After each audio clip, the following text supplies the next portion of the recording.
Hello, everybody.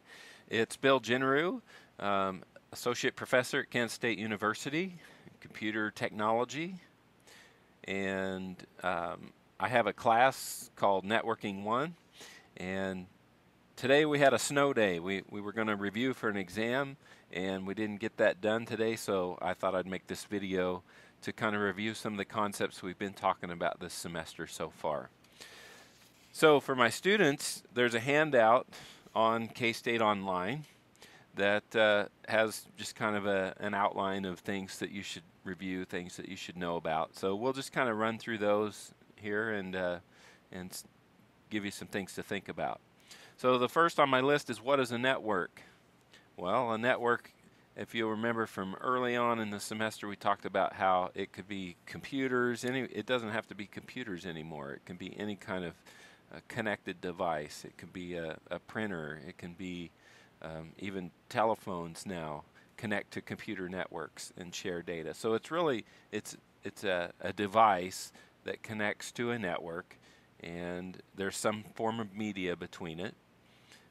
Communications media, that could be copper, that could be fiber optic, it can even be wireless radio signals. But really, you've got to have two communications participants, two clients that talk back and forth, and they have to have a medium between them, and they also have to have software through which they can communicate. The next item is LAN and WAN. If you remember, LAN is local area network, WAN is wide area network. So local area networks tend to be in a small geographic area. They have to be close to each other, and they use a certain type of hardware to communicate, and wide area networks are made to travel great distances. That's the main difference between those two. So what is the internet? What is a network? We already talked about what is a network. The internet is a network of networks is what it is. So if you have a bunch of local area networks and you wanted to connect them together, we call that internetworking. That's where the word internet comes from. We've tied multiple networks together. So that's basically what the internet is all over the world. People have tied these networks together, and now we can communicate all across the globe. Protocol, you might remember, protocol was a word that we used for an agreed upon way of communicating. Okay, as long as we have a set way of communicating on computer networks, it's a protocol. And one tip to remember if you're looking at something that might be a protocol, remember we've got lots of acronyms, it's kind of an alphabet soup when you start getting into information technology. But protocol, a lot of times the acronyms will end in P, like HTTP or FTP or SMTP. Those are all examples of protocols, and it's that P at the end that tips you off. That's not 100% accurate. There can be other acronyms that end in P, and there can be other protocols that don't end in P, but that's a pretty good indicator to remember. Okay, then we move on to our topologies. If you remember, there was star, ring, bus, mesh. Those all have to do with how does the network look from the top down. If you were able to get above it and look down at it, that's kind of the shape of how it appears, the topology. So that's one way to remember it. But remember, it's not just physical topologies, it's not just the physical shape, but it's also the logical topology. How does it behave? If you remember a bus type of network, it's the long line, and they all connect together, and they share that medium, and they compete for access to it. And so you can have a physical star. You can have like a hub in the center, and it branches out in all different directions like a star. But logically, it still behaves like a bus. They're all sharing the same medium. They're all competing for it. But on the test, I'll give you a picture and ask you to identify it by the way it looks. So a star has the thing in the center and spokes outward. A ring is they're all connected together, one to the next to the next. And the bus is the straight line. The mesh is how they're all, it's kind of a spider web thing. They're all connected together. You probably should be familiar too with the term horizontal cabling, vertical cabling. You remember that when we talked about structured cabling, the horizontal cabling runs all on the same level from the work area back to a wiring closet or a server room. And then the vertical cabling would interconnect a multi-level building. When we talk about media in computer networks, we're talking about the way the data gets transmitted, the way it's sent from point A to point B. So that could be copper, that could be fiber, that could be wireless. Those are kind of the major media types that are out there as well. It was RJ45. You might remember that that's the standard connector used on a copper wired connection on computer networks. Cat5 is a type of unshielded twisted pair. That's what that UTP acronym stands for, unshielded twisted pair. And STP was the shielded version. It's got some shielding in it, shielded twisted pair. There's also coaxial cable, or abbreviated coax. We looked at some of those examples in the lab. Thin net, thick net were specific examples of coaxial cables that were used back in the day. The thin net is kind of like a cable TV cable, where the thick net was a big, thick rope-like cable that was difficult to install, and it's pretty well been phased out. But it wouldn't surprise me if there are still some networks out there that are using thick net. But it's not as fast as modern UTP networks as well. Just because UTP is not shielded doesn't mean it's not reliable. If it's installed well, you avoid sources of noise. It's a reliable, speedy, high-speed, inexpensive network to use. So that's one thing to keep in mind. And then also, if you remember in the lab, when we terminated the Cat5 cables, we were using the patch panel to do that, right, and the punch down tool. And we wanted to make sure that we didn't untwist those wires too much, because the twisting is in there to eliminate crosstalk. That is a signal jumping from one wire to the next. On the quiz, a few of you had trouble explaining or giving a name for the type of cable that goes between two similar devices. So if I'm going to hook a network card to another network card without any kind of device in between, I'd use a crossover cable. Same thing goes for a hub or a switch. You need a crossover connection to hook two similar devices together. It is made out of Cat5, that's true. A lot of you wrote down Cat5, but I'm looking for the specific term crossover cable in that instance. Next on the list is Ethernet, token ring, and Wi-Fi. So Ethernet, if you remember, it's a bus-style network. It uses a shared medium. Everybody competes for access to get on it. It's been around for years and years. They just keep improving it, expanding it, making it faster and faster. But the data is essentially the same. There's a few variations of frame types that can be used on Ethernet. And I mentioned the word frame, right? So that should be telling you something that that's a type of data used in layer 2. If you remember, layer 2 has to deal with frames, and so Ethernet would be one type of frame. Token ring would have a different type of frame, and Wi-Fi yet another type of frame. But these are all different types of connections that we can connect on the data link layer, layer 2. If you remember, token ring was set up to be deterministic, meaning the data doesn't ever collide. Everybody takes a turn. It's an even, orderly, fair type of network. But it can also be resource intensive, and it can take up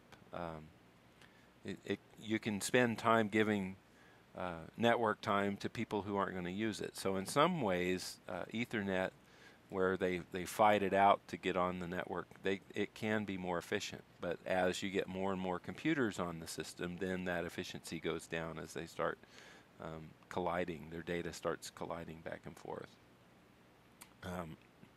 So let's talk a little bit about media access control. Again, this is layer 2. The media itself is layer 1, but we've got to control access to that media somehow, and that's done through media access control layer 2. The type of addressing that happens there that's the MAC address. That's where MAC, M-A-C, gets its name from, media access control.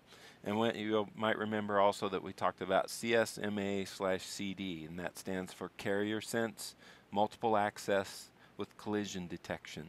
So that's a protocol that runs to sense if there's been a corruption of the data. You send it out and you listen to see if somebody else was talking at the same time and messing up your frame. And if that happened, then you know that a collision happened and you need to stop and back off and try it again. Collision domain, I think everybody understood that collision is a condition that happens on a network when two people try to transmit at the same time, and the data gets all mangled together and it doesn't make sense anymore. The collision domain is what's created. That's an area of a network where a collision can happen. And if you remember, we put switches in to create more collision domains, that meaning fewer computers on a given collision domain, making it less likely for a collision to happen. So don't confuse collision domain with collision. Collision is the condition. Collision domain is kind of a section of the network where the collision can happen. OSI model. Okay, so that was kind of a foundational concept that we put out there to describe how networks are built and organized. It's a model. It's not an example of a true network that's really out there. But it's used to learn how networks work in general. The OSI model has 7 layers. You need to know all 7 layers. Remember, please do not throw sausage pizza away to help you remember those 7 layers. So the physical, the data link, the network, the transport, the session, the presentation, the application layer. You really need to know what devices work in which layers, the type of data, the protocol data unit used at the different layers, the type of addressing. We've talked about all of those things in class this semester so far.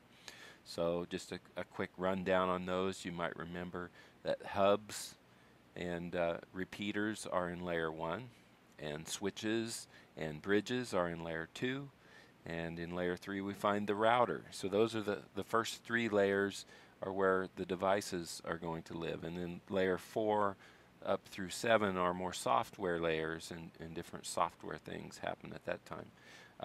Okay, so layer 1, the PDU, or the data unit of layer 1, if you remember, it was bits, and layer 2 is frames, layer 3 is packets, and layer 4 was segments, and layer 5, 6, 7, we just called that datagrams. And let's see, the addressing that we use, well, layer 1, that's a trick question I could ask, right? What type of addressing is used at layer 1? There is no addressing in layer 1. It's only concerned with bits, 1s and 0s. There's no intelligence at layer 1. We don't really consider addressing at that layer. It's layer 2 when we start organizing the data into frames and we start looking at MAC addresses or hardware addresses. And then layer 3, we organize that information into packets, and the type of network, well, that's the type of address, the network address, or specifically IP addresses are what we use in most modern networks today. There can be other types of network addresses out there, but IP is by far the most common. Okay. And we didn't discuss any type of addressing or anything but beyond layers 1, 2, and 3. So I won't hold you responsible for anything like that. You should be aware that the four upper layers, layer 4, 5, 6, and 7 are software layers, and the hardware lives in layer 1, 2, and 3. And you should know the type of hardware that is in each layer. The PDUs, we just talked about: data, segments, packets, frames, bits, or datagram is the actual term we use for the software layers. Layer groups, well, these are which layers work together as a team. So the physical and the data link layer are tightly interwoven. They work together. The network and transport layer, you might remember, you remember the big sister and the paper boy. The paper boy was the network layer, passing information around, but he's not very reliable, so he needed the big sister to go around and pick up after him and make sure that those papers didn't wind up on the roof or in the bushes, and they actually got delivered to where they needed to be.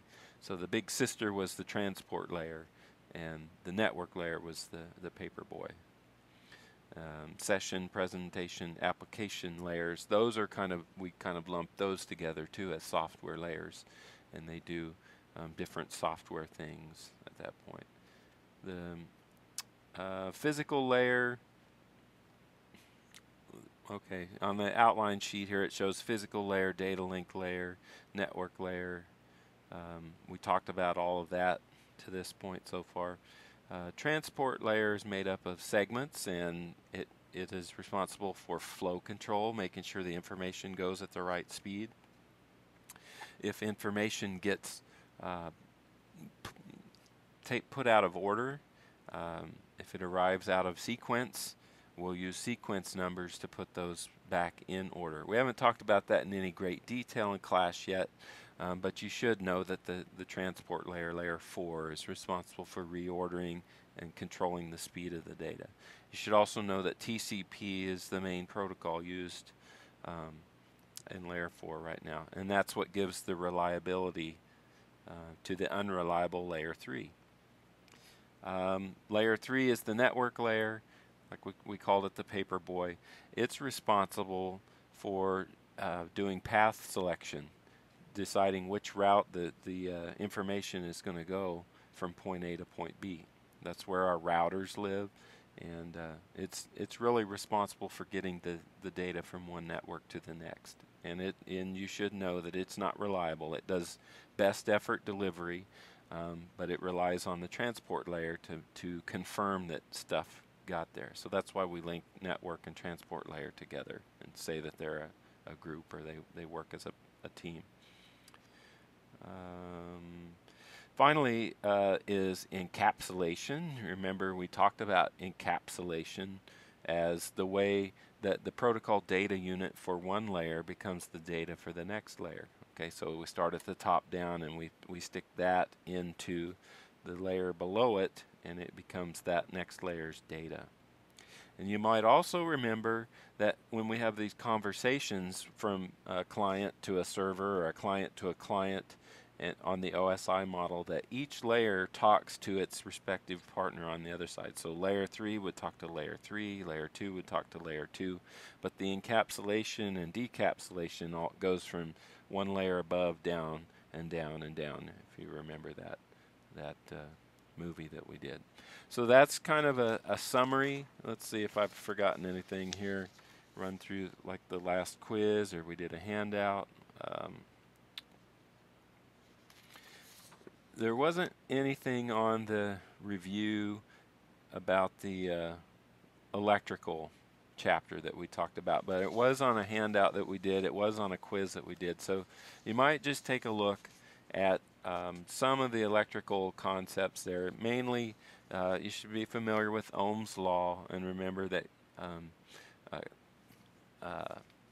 as resistance goes up, the current's going to go down. As voltage goes up, the current's going to go up. So there's a proportional relationship between voltage and current, and there's an inverse relationship between resistance and current. So that's kind of the big thing. And also, I'm hoping everybody knows the device that converts mechanical energy into electrical energy, the generator. And also just basic electrical concept, like the idea that a conductor is a material that conducts electricity.